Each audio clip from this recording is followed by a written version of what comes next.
Na semana passada, nós mostramos que o Ministério Público aceitou uma denúncia de violação sexual e estelionato contra um médium muito famoso aqui na cidade, o Mauri Rodrigues da Cruz. De acordo com a denúncia do MP, os abusos teriam acontecido dentro do Centro Espírita, que ele era fundador e também presidente. Para dar uma resposta sobre isso, nós procuramos a Sociedade Brasileira de Estudos Espíritas, onde os encontros eram realizados. Quem nos recebeu por lá foi o professor Rui Paz. Ele exercita a mediunidade há 46 anos e é coordenador geral dos grupos de exercícios mediúnicos dessa instituição. A nossa equipe, ele esclareceu o que é o ectoplasma, né? E como ocorriam as sessões de atendimento com o médium Mauri. Segundo a denúncia do MP, eram nessas sessões de ectoplasma que aconteciam os abusos. Balança. O que é ectoplasma? Sim, ectoplasma é uma forma energética que todos nós, todos os seres vivos produzem.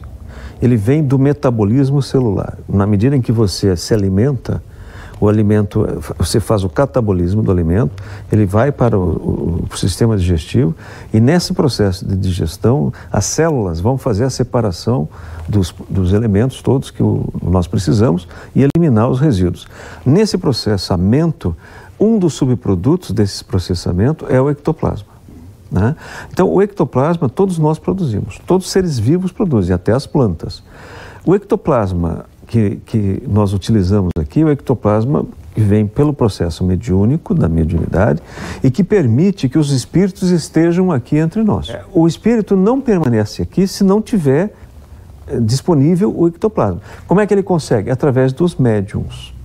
Então nós nos reunimos aqui todos os dias da semana, as pessoas ficam concentradas, os espíritos vêm e fazem um atendimento ao público usando o nosso ectoplasma.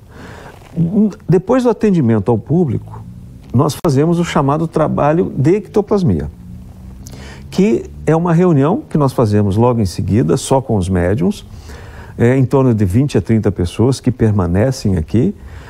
Isso começa normalmente lá pela meia-noite, porque é a hora que termina o atendimento ao público, e os espíritos fazem a retirada do ectoplasma. Então ele fica sentado, né, tem uma escrivaninha ali no gabinete onde o Dr. Leocádio atende. O grupo que fica, o grupo de pessoas, de 20 a 30 pessoas que ficam nesse momento que nós chamamos de ectoplasmia, se concentra nas salas ali, fica concentrado, e ele chama 10, 15 pessoas de cada vez. Essas pessoas ficam em torno do professor Mauri. Alguns tocam nos ombros, nos pulsos, nas mãos, porque é a forma, ou no plexo, que é a forma de captar o ectoplasma. É como se nós entramos ali e ficamos impregnados pelo ectoplasma que ele produz. Porque cada pessoa produz um tipo de ectoplasma. É como se fosse um tipo sanguíneo. É mais ou menos como isso. Cada um tem um fator RH diferente, né? O ectoplasma não é diferente. O tipo que ele produz é o chamado o universal. É como se fosse o doador universal, fazendo uma analogia com o tipo sanguíneo. Então, nós captamos aquela energia, e como eu tenho um tipo diferente, eu vou captar aquela parte do universal compatível com o meu. Esses trabalhos são feitos com as portas abertas e com as pessoas em grupos. Eventualmente, em casos muito específicos, o Dr. Leocádio chama isoladamente alguém quando ele precisa falar alguma coisa no particular, algum aconselhamento, alguma orientação, né? E isso é muito rápido.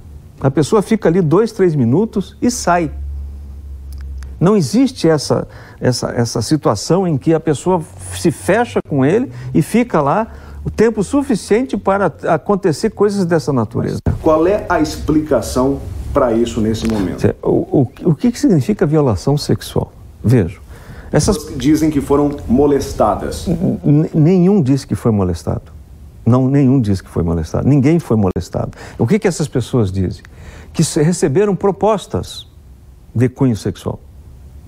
E são adultos, são pessoas adultas, 25, 30 anos, 35 anos e até alguns mais. Disseram que foram o professor se aproximou dessas pessoas e os pediu em casamento, por exemplo. O que parece, para nós, é algo absolutamente ridículo. Conhecendo o professor como nós conhecemos, eu o conheço há 46 anos, é um homem que dedica a vida inteira ao espiritismo, desde criança. Para você ter uma ideia, essa instituição tem 65 anos de fundação. Ele fundou essa instituição, ele tinha 13 anos.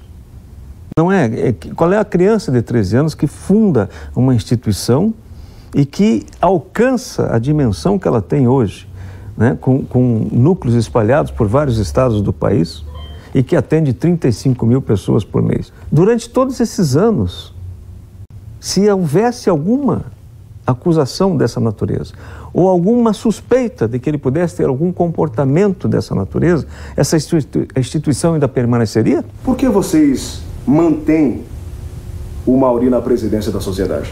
Porque nós temos certeza de que essas acusações são infundadas, porque nós conhecemos o professor Mauri. Veja... Vocês não preferem afastar enquanto seguem o processo? De maneira nenhuma. De maneira nenhuma. De maneira nenhuma, porque afastá-lo nesse momento seria assumir uma culpa que ele não tem. Assumir uma culpa que ele não tem. E mesmo porque o fato dele permanecer na presidência não influencia em nada o que está acontecendo no âmbito da justiça.